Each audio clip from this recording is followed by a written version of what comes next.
ഹബീബായ നബി സല്ലല്ലാഹു അലൈഹി വസല്ലമയ്ക്ക് ഒരു മകളുണ്ടായിരുന്നു, ഫാത്തിമ റളിയല്ലാഹു തആല അൻഹ. ലോക ചരിത്രത്തിൽ, ഇസ്ലാമിക ചരിത്രത്തിലെ സ്ത്രീ സമൂഹത്തിന് ജാജ്വലമായ ഒരു മാതൃകയായി ഫാത്തിമ റളിയല്ലാഹു തആല അൻഹ മാറി. പെഷവാറിലെ അടിച്ചുതളിക്കാരിക്കും, ലാഹോറിലെ ചെരുപ്പ് കുത്തിക്കും, അങ്ങകലെ ലക്നോയിലെ തെരുവ് കച്ചവടക്കാരിക്കും ഒരുപോലെ പ്രിയങ്കരിയായി ഫാത്തിമ റളിയല്ലാഹു തആല അൻഹ. എങ്ങനെയാണ് അവർ പ്രിയങ്കരിയായത്? എങ്ങനെയാണ് അവർ ഏറ്റവും പ്രിയപ്പെട്ടവരായി മാറിയത്? ആ പ്രിയപ്പെട്ട ഫാത്തിമ റളിയല്ലാഹു തആല അൻഹ ഉമ്മ ചെറുപ്പത്തിലെ മരണപ്പെട്ടു പോയൊരു കൗമാരക്കാരി, വാപ്പ ഏറ്റവും തിരക്കുള്ള ഒരു വാപ്പ. നമ്മുടെ കുടുംബത്തിലാണെങ്കിൽ ആ പെൺകുട്ടി എങ്ങനെയാണ് വളരുക?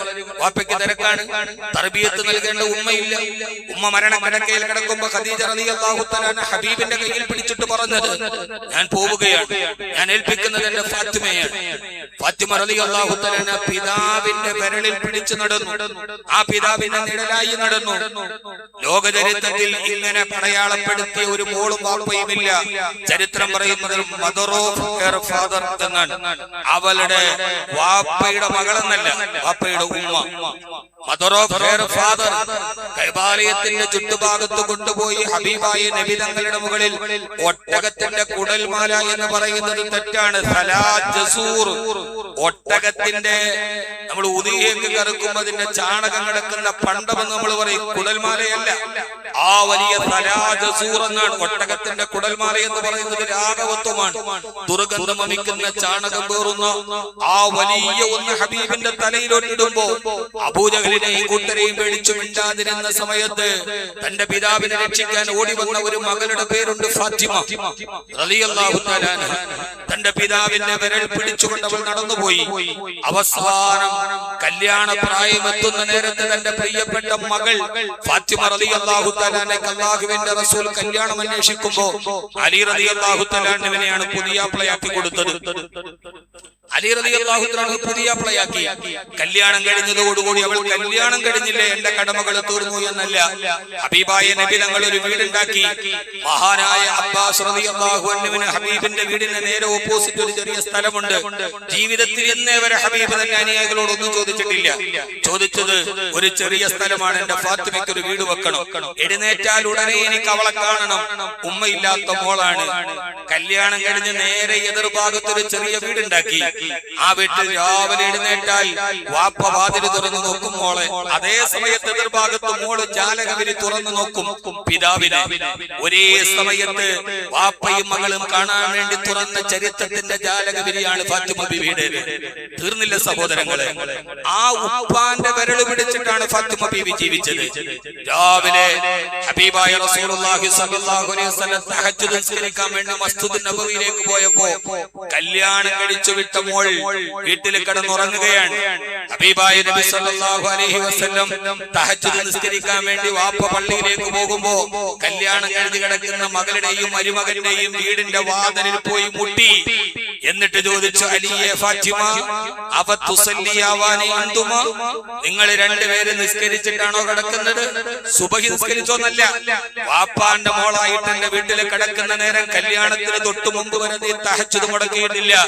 കല്യാണം കഴിഞ്ഞ പുതിയാപ്ലയുടെ പുതിയ ജീവിതത്തിലേക്ക് പോയപ്പോൾ ഫാത്തിമ അവതുസല്ലിയാവാനി അന്തുമ, നിങ്ങൾ രണ്ടുപേരും തഹജ്ജുദ് നിസ്കരിച്ചിട്ടാണോ കിടക്കുന്നതെന്നാണ്. പുതിയാപ്ലയുടെയും മരുമകന്റെയും മകളുടെയും മണിയറ വാതിലിൽ മുട്ടി ഹബീബായ നബി തങ്ങൾ മസ്ജിദ് നബവിയിൽ പോയി. അവിടെ പോയി നിസ്കരിച്ച് കുറെ കഴിഞ്ഞിട്ട് വീട് ചെരിവട്ടം അടിച്ചു. മകളുടെ വീട് തൊട്ടടുത്താണ്, തർബീയത്തിന് വേണ്ടിയാണ് അടുത്ത വീട് വെച്ചത്. ആ പ്രിയപ്പെട്ട മകളുടെ വീട്ടിലേക്ക് നോക്കുമ്പോ ഒദൂഇന്റെ വെള്ളം വീഴുന്ന ശബ്ദമോ അവൻ എഴുന്നേറ്റ് വെളിച്ചമോ കാണാതായപ്പോൾ തഹജ്ജുദ് നിസ്കരിച്ചിട്ട് പ്രിയപ്പെട്ട ഉപ്പ പള്ളിയിൽ നിന്ന് തിരിച്ചുപോയി.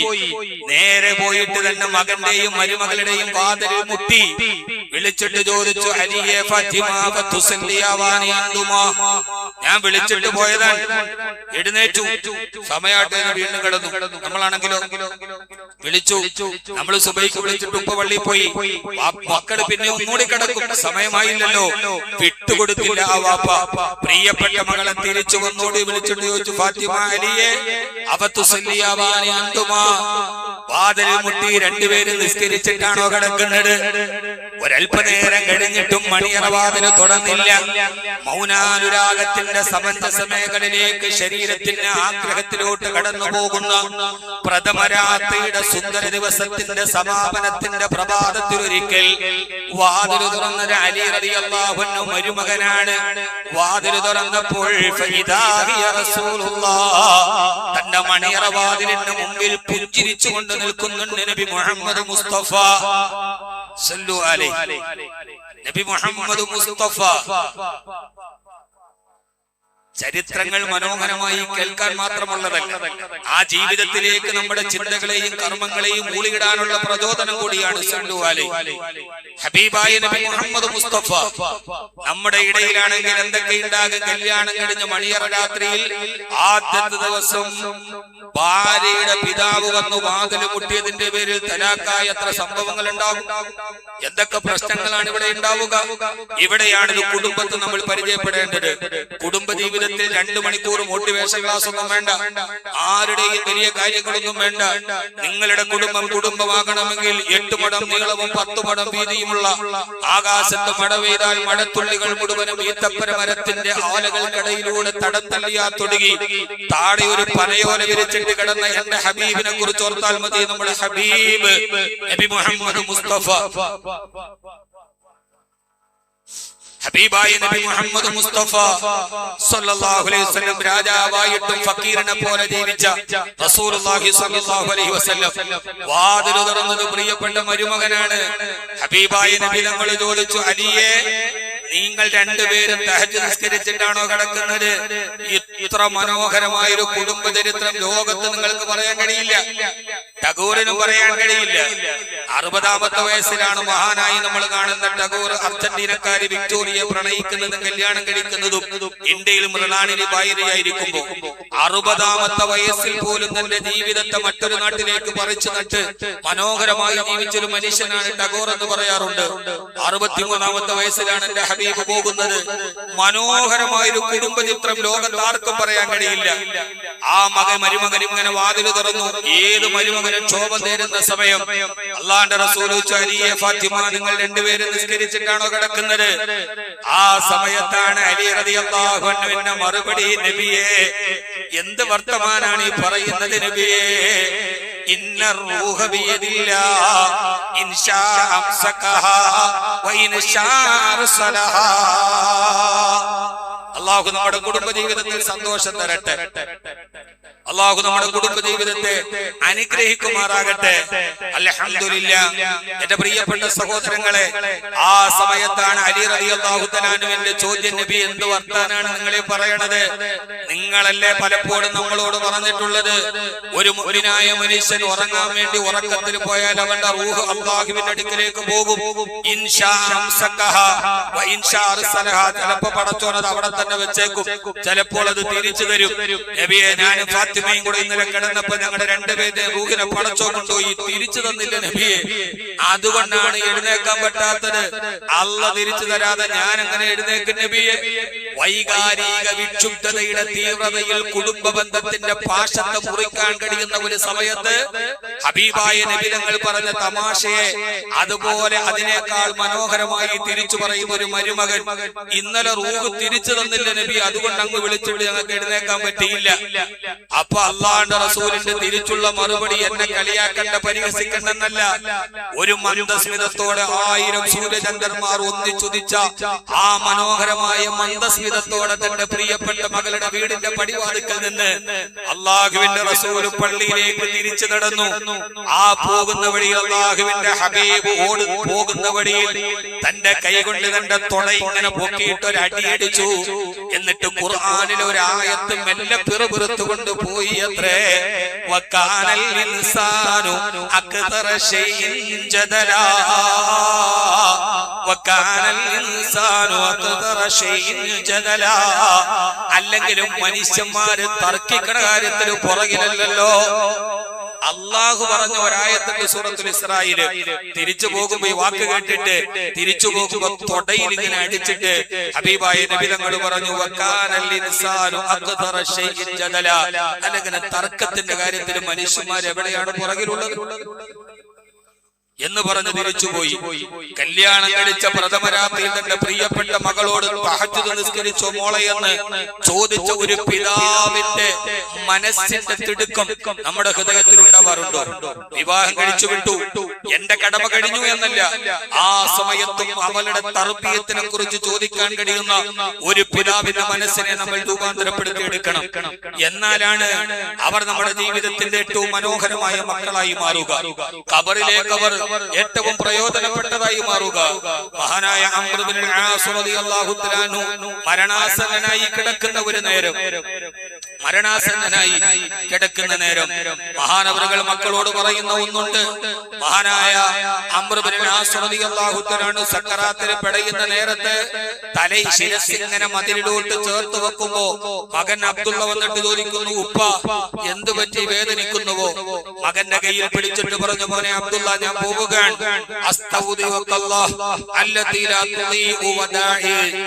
എന്ത് ഏൽപ്പിച്ചാലും പാഴാക്കാത്ത റബ്ബിനെ നിന്നെ ഞാൻ ഏൽപ്പിക്കുകയാണ്. എന്നിട്ട് പറയുന്നു, മോനെ അബ്ദുള്ള, മരണാസന്നനാണ് മോനെ അബ്ദുള്ള, എന്റെ ജീവിതത്തിൽ വാപ്പാടെ ജീവിതത്തിൽ 3 ഘട്ടം കടന്നു പോയിട്ടുണ്ട്. അതിലൊരു ഘട്ടം എന്റെ ഹബീബിനെ കൊല്ലാൻ ഊരിപ്പിടിച്ച കത്തിയുമായി അതിന്റെ മൂർച്ചയും നോക്കി കൈവാലയത്തിന്റെ പുറകിൽ എന്റെ ഹബീബിനെ കൊല്ലാൻ നടന്നവനാണ് ഞാൻ. പക്ഷേ അള്ളാഹു അതിൽ നിന്ന് എന്നെ രക്ഷപ്പെടുത്തി. ഞാൻ 2ാമത്തെ ഘട്ടം പിന്നെ ഞാൻ മുസ്ലിമായി. എന്റെ ഹബീബിന്റെ കൂടെ ഞാൻ ദീനിന് വേണ്ടി നടന്നു, അതും കഴിഞ്ഞു. ഇപ്പോൾ 3ാമത്തെ ഘട്ടമായി മിസ്രിന്റെ ഗവർണറായി ഏറ്റെടുത്ത് ഞാൻ ഇപ്പോൾ നിൽക്കുകയാണ്. എന്റെ ആദ്യത്തെ ഘട്ടം എന്റെ പാപം പടച്ചവൻ പുറത്തോ എനിക്കറിയില്ല. എന്റെ 2ാമത്തെ ഘട്ടം എന്റെ ഹബീബിന്റെ കൂടെയാണ്, സ്വീകരിച്ചു അറിയില്ല. 3ാമത്തെ ഘട്ടം എവിടെയാണ്, എങ്ങനെയാണ് എന്റെ ജീവിതം എന്ന് എനിക്കറിയില്ല. അതുകൊണ്ട് പൊന്നുമോനെ അബ്ദുള്ള, അംർ ഇബ്നുൽ ആസ് റളിയല്ലാഹു തആല അൻഹു ഹബീബായ നബി തങ്ങളുടെ നിഴലെന്നാണ് സഹാബിയെ കുറിച്ച് പറയുന്നത്. മക്കളെ കുറിച്ച് എന്താണ് നമ്മൾ ആഗ്രഹിക്കേണ്ടത്? ആ സമയത്ത് മകനോട് പറഞ്ഞു, മോനെ ഇദാനം വിത്തു, ഞാൻ എങ്ങാനും മരിച്ചുപോയാൽ ഫലാ തസ്ഹഫരീനാഇഹാ, അട്ടഹസിച്ച് നിലവിളിച്ച് കരയുന്ന പെണ്ണുങ്ങളെ എന്റെ അടുക്കൽ കൊണ്ടുവരരുത്. ഫലാ തസ്ഹഫരീനാഇഹാ, ഞാൻ മരിച്ചാൽ അട്ടഹസ് കഴിയുന്ന അന്നൊക്കെ മരണപ്പെട്ട് കഴിഞ്ഞാൽ കൂലിക്ക് സ്ത്രീകളെ കൊണ്ടുവന്ന് കരയിപ്പിക്കുന്ന പണിയാണ്. ആണാണോ പെണ്ണാണോ എന്നറിയാതെ അവര് സ്ഥിരമായിട്ടൊരു കരച്ചിൽ തന്നെ കരയും. അങ്ങനെ രസകരമായ സംഭവങ്ങൾ ചരിത്രത്തിലുണ്ട്. അങ്ങനെയുള്ള പെണ്ണുങ്ങളെ എന്നെ കൊണ്ടുവന്ന് അലമുറയിട്ട് കരയിക്കരുത്. മക്കളെ വല നാറ, തീപ്പന്തവും കൊണ്ടുവന്ന് എന്റെ മയ്യത്തിന്റെ മുമ്പിൽ നിങ്ങൾ കുത്തിവെക്കരുത്. എന്നിട്ട് പറയാണ്, മോനെ അബ്ദുള്ള, എനിക്ക് നിങ്ങളോടൊന്നേ പറയാനുള്ളൂ. ഇതാനമിത്തു, ഞാൻ മരിച്ചു കഴിഞ്ഞ് എന്നെ കബറടക്കി കഴിഞ്ഞാൽ എന്റെ മുകളിലേക്ക് മണ്ണിട്ട് പലകയിട്ട് മൂടി ചെടിയും അടയാളം വെച്ച് നിങ്ങൾ അവസാനത്തെ വാക്കും പറഞ്ഞ്, മക്കളെ നിങ്ങൾ എന്നെ ഒറ്റക്കാക്കി പോകരുത്.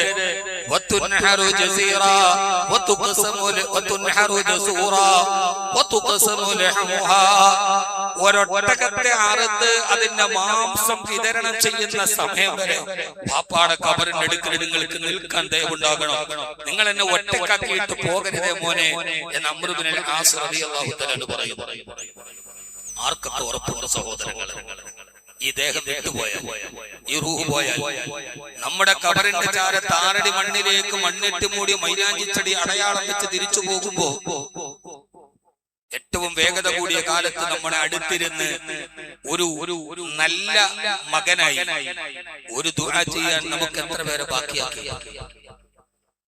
ആ രീതിയിലേക്ക് നമ്മുടെ സമ്പാദ്യം എന്താണ് ബാക്കിയുള്ളത്? നമ്മുടെ മക്കൾ MBBS ആവട്ടെ, നമ്മുടെ കുട്ടികൾ എഞ്ചിനീയർ ആവട്ടെ, അവർ പഠനത്തിന്റെ വാതായനങ്ങൾ തുറക്കപ്പെടട്ടെ. ഞാൻ അഭിപ്രായക്കാരനാണ്. പക്ഷെ അല്ലാഹുവിനെ കുറിച്ച് പറയാൻ, ഖുർആനെ കുറിച്ച് പഠിക്കാൻ, ആഖിറത്തെ കുറിച്ച് പറയാൻ നമുക്ക് കഴിയണ്ടേ? അല്ലാഹു നമ്മളെ, നമ്മുടെ കുടുംബങ്ങളെ മനോഹരമാക്കട്ടെ. വിശുദ്ധമായ ഖുർആനിൽ ഒരു സൂറത്തുണ്ട്. ആ സൂറത്തിന്റെ പേര് സൂറത്തുൽ അൻകബൂത്ത് എന്നാണ്. അൻകബൂത്ത് എന്ന് പറഞ്ഞാൽ അതിന്റെ അർത്ഥം, അൻകബൂത്ത് എന്ന് പറഞ്ഞാൽ അതിന്റെ അർത്ഥം ചിലന്തി. ആ സൂറത്തിൽ ഒരായത്തുണ്ട്. ഞാൻ നിങ്ങളുടെ ഹൃദയം തുറക്കാൻ ഖുർആനിന്റെ ജാലകവിരിയെ തുറന്നു തരാം. ഞാൻ ഈ പറയുന്നത് മുഴുവനും ഖുർആനാണ്. അത് പറഞ്ഞല്ല റൈബ ഫീഹി, അതിൽ പിന്നെ തർക്ക വിതർക്കങ്ങളില്ല. അതിന്റെ പേര് ചിലന്തി എന്ന്. അധ്യായത്തിൽ ഒരു ആയത്തുണ്ട്, മസലുൽ ലദീന ഇത്തഖദൂ മിൻ ദൂനില്ലാഹി ഔലിയാഅ കമസലിൽ അൻകബൂത്ത് ഇത്തഖദതു ബൈതാ ഇന്ന ഔഹനൽ ബുയൂതി ലബൈതുൽ അൻകബൂത്ത്. അല്ലാഹുവല്ലാത്തവരെ ജീവിതത്തിൽ ആശ്രയിക്കുന്നവന്റെ ഉപമ കമതലിൽ അങ്കബൂതി, അവന് ചിലന്തിയെ പോലെയാണ്. ഇത്തഖറതു ബൈത, ചിലന്തി വീടുണ്ടാക്കി. ഇന്ന ഔഹനൽ ബുയൂതിൽ ബൈതുൽ അൻകബൂത്, ലോകത്തിലെ ഏറ്റവും ദുർബലമായ വീട് ചിലന്തിയുടെ വീടാണ്. ലോകത്തിലെ ഏറ്റവും ദുർബലമായ വീട് ചിലന്തിയുടെ വീടാണ്. എന്തുകൊണ്ട്? നമുക്കറിയാം, ഒരു സെമിറ്റിക് എഞ്ചിനീയറിന്റെ കരവൈദഗ്ധ്യത്തെ പോലും തോൽപ്പിക്കുന്ന രീതിയിൽ നിമിഷാർദ്ധത്തിന്റെ ഉള്ളിൽ തന്റെ ശരീരത്തിൽ നിന്ന് വരുന്ന പശ കൊണ്ട് മനോഹരമായ ഇടകൾ കൊണ്ട് ചിലന്തി മനോഹരമായ വീടുണ്ടാക്കും. ആ വലയുടെ ഇടയിൽ അളന്നു നോക്കിയാൽ അതെല്ലാം സമീകൃത അകലമാണെന്നാണ്. ആ വലയുടെ ഇഴകളുടെ ഇടയിൽ ജാമിതീയ കണക്കുകളെ തോൽപ്പിക്കുന്ന സമീകൃത അകലമാണ്. അത്ര മനോഹരമാണ് ചിലന്തിയുടെ വീട്. പക്ഷെ കാറ്റൊന്നടിച്ചാൽ, വിരളൊന്ന് തൊട്ടാൽ ആ മനോഹരമായ വീട് നിമിഷാർദ്ധത്തിന്റെ ഉള്ളിൽ പൊട്ടി തകർന്നു പോകും. അതുകൊണ്ടാണ് ചിലന്തിയുടെ വീട് ലോകത്തിലെ ഏറ്റവും ദുർബലമായ വീട് എന്ന് പറഞ്ഞത് എന്നാണ് നമ്മൾ കരുതിയത്. അങ്ങനെയല്ല. അവിടെ ഖുർആൻ ഒരു പ്രയോഗമുണ്ട്, ഇത്തഖദതു ബൈത, വീടുണ്ടാക്കുന്നത് പെൺചിലന്തിയാണ്. ഇത്തഖദ ബൈത എന്ന് പറഞ്ഞാൽ വീടുണ്ടാക്കുന്നത് ആൺചിലന്തിയാണ്. താവ് ചേർന്നാൽ ഫായിൽ മുഹന്നദായാൽ ഫീലിൽ താവ് ചേർക്കുമ്പോൾ താഉ തഅനീസിൻ തലിൽ മാദിയിദ കാനാലി ഉൻസാ കഅബത്തു ഹിദ്ദുല്ലദ എന്നാണ് അവിടെ വ്യാകരണ നിയമം. അവിടെ ഇത്തഖദതു ബൈത എന്ന് പറഞ്ഞാൽ വീടുണ്ടാക്കുന്നത് പെൺചിലന്തിയാണ്. ഇത്തഖദ ബൈത എന്ന് പറഞ്ഞാൽ ആൺചിലന്തിയാണ്. വീടുണ്ടാക്കുന്നത് പെൺചിലന്തിയാണ്.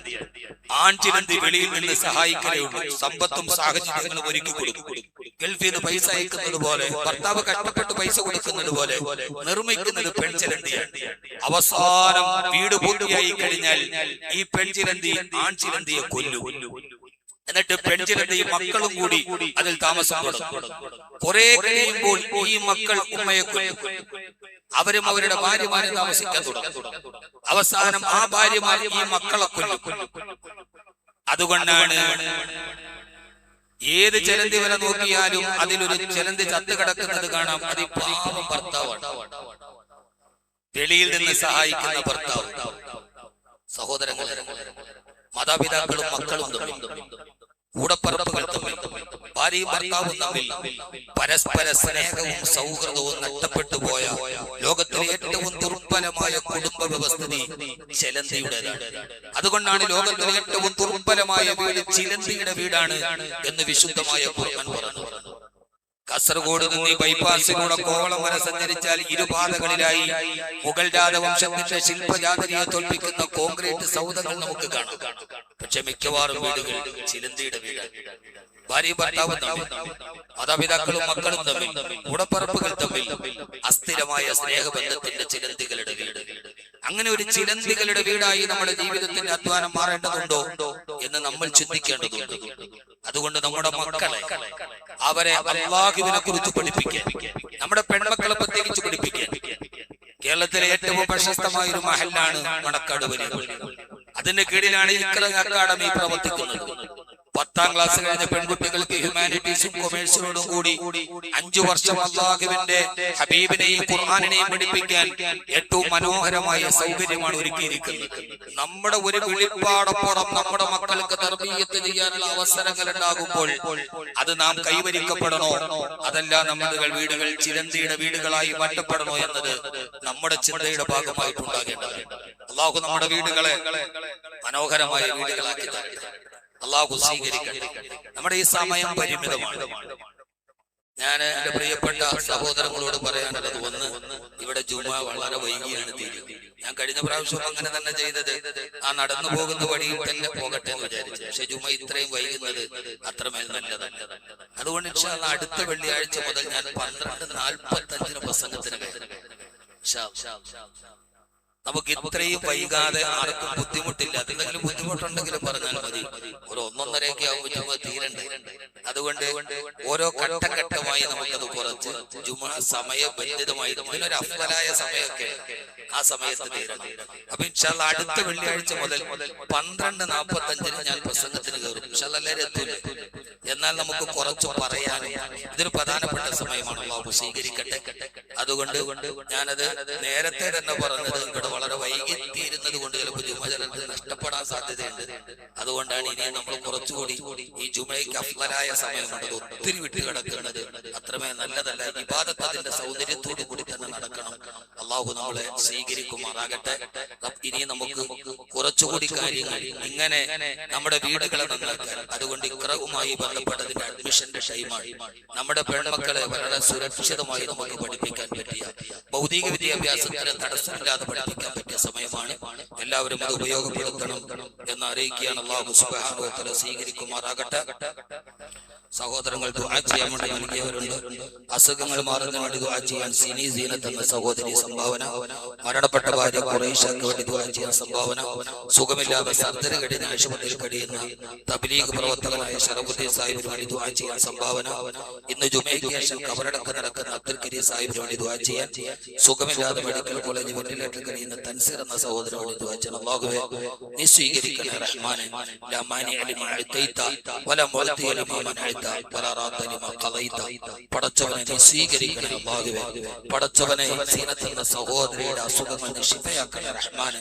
മരണപ്പെട്ട ഭാര്യയ്ക്ക് വേണ്ടി ദുആ ചെയ്ത ഖുറൈശ എന്ന സഹോദരി ഖബറിടം വിശാലമാക്കണേ റഹ്മാനെ.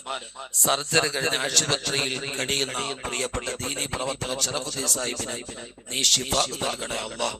പടച്ചവനെ സുഖമില്ലാതെ മെഡിക്കൽ കോളേജിൽ വെന്റിലേറ്ററിൽ കഴിയുന്ന സഹോദരങ്ങൾ, പടച്ചവനെ ഇന്ന് മരണപ്പെട്ടു പോയ അബ്ദുൽ കരീം സാഹിബ്, പടച്ചവനെ അദ്ദേഹത്തിന്റെ മഗ്ഫിറത്ത് നൽകണേ അല്ലാഹ്. പരലോകം ഖൈറാക്കണേ അല്ലാഹ്. ഞങ്ങളുടെ കുടുംബ ജീവിതത്തിൽ സന്തോഷം നൽകണേ റഹ്മാനെ. സമാധാനം നൽകണേ അല്ലാഹ്. ഞങ്ങളുടെ ജീവിതത്തിൽ ഏറ്റവും സന്തോഷം തോന്നുന്ന സ്ഥലം ഞങ്ങളുടെ കൊച്ചു വീടാക്കണേ റഹ്മാനെ. സന്തോഷത്തോടെ ജീവിച്ച് സ്വർഗത്തിന്റെ വീട്ടിൽ ഞങ്ങൾ ഒരുമിച്ച് കൂട്ടണേ റഹ്മാനെ. ആമീൻ ബിറഹ്മതിക യാ അർഹമർ റഹീമീൻ. വൽഹംദുലില്ലാഹി റബ്ബിൽ ആലമീൻ.